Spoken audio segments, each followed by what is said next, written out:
Hey everybody, it's Jack from Leap. I am here in Philadelphia today for another Leap Across America. We're on East Passyunk Avenue at IllExotics, and I gotta tell you, I've been to a couple of these stores now, and this one, in terms of the design and in terms of the way that they're keeping their animals, right up there with my favorites, if not one of my favorites. Also helps, they're just down the road from us. You know, we're up in Bethlehem, Pennsylvania. But these guys here are really, really fantastic in what they're doing. So if you're in Philadelphia, come down to Passyunk. Come check them out. We're gonna go do a little interview with the owners, and we have a special one too, because Tim, one of the founders of Leap, is here with us today, so we'll get to talk with him a little bit too. Anyway, hope you stay tuned. We'll talk to you a little bit.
So I'm here with Franco and Chris from IllExotics. Their store, like I said in the intro, one of my favorites. We'll show you all sorts of footage from inside the store, but like we do with all the Leap Across Americas, I want to find out a little bit about you guys. So without,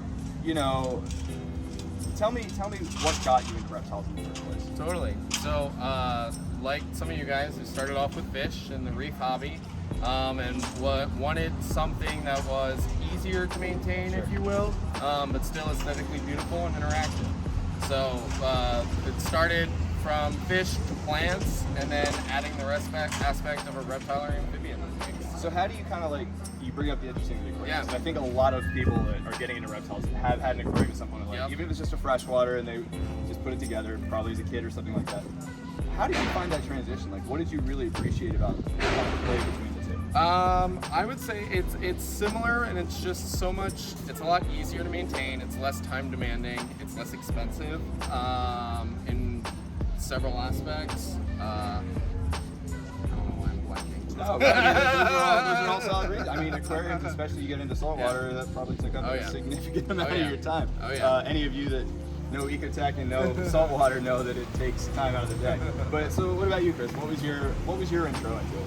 My intro into it was Franco. Franco and I met, and Franco went to college for all of this stuff. So then when we started dating, I kind of fueled the fire. Yeah. Honestly. Yeah. So you segued perfectly. You went to college for this stuff. So what's your background? So I went to Stockton University in New Jersey. I have a background in biology, but I specialized in horticulture and herpetology. So literally, This. Yes. So I did stuff in the plant world and in the floral industry, but in the reptile world, I worked for independent pet stores. I worked for your big box stores. I experienced the lack of knowledge, lack of education, lack of ethics, and all of that that's present.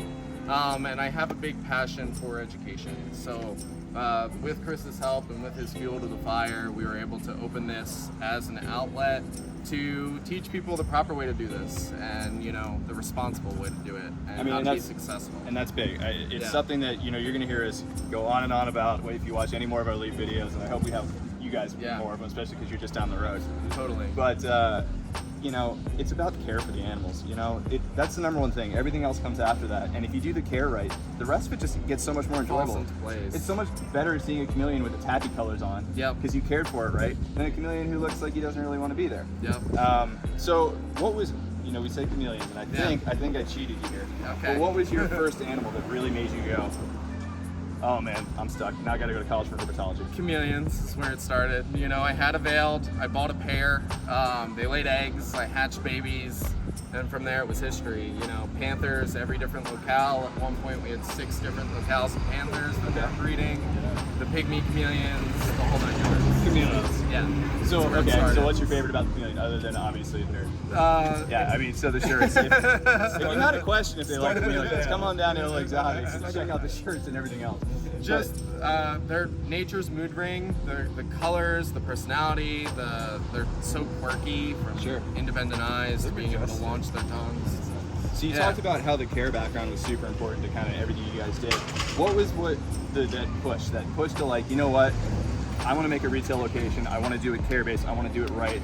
Obviously the big word of bioactive and everything. But what was that push in your personal life? Mainly just feeling defeated in the jobs that I was in, working for other people, and just, like I said previously, the perpetuation of improper care. Yeah, improper care. And you just wanted to do it right, and you saw the opportunity to do it. So when, I know you guys mentioned that you were up the street a little bit earlier, but so your first retail location and then here. So give me kind of the timeline of how it all worked out for you. So we had our first retail location, that's what, now almost 3.5 years ago? Well, we started in our bedrooms. Yeah. So instead of having roommates, we had reptiles. Yeah. So we started in our bedroom. We kind of explored doing the expo route and whatnot. We're really turned off by it, and we were like, we want to change. We want to do something different, you know. And we were like, started out of our apartment breeding chameleons. So as a breeder was the real start. Yeah, that was the start. Absolutely. Breeder was the real start.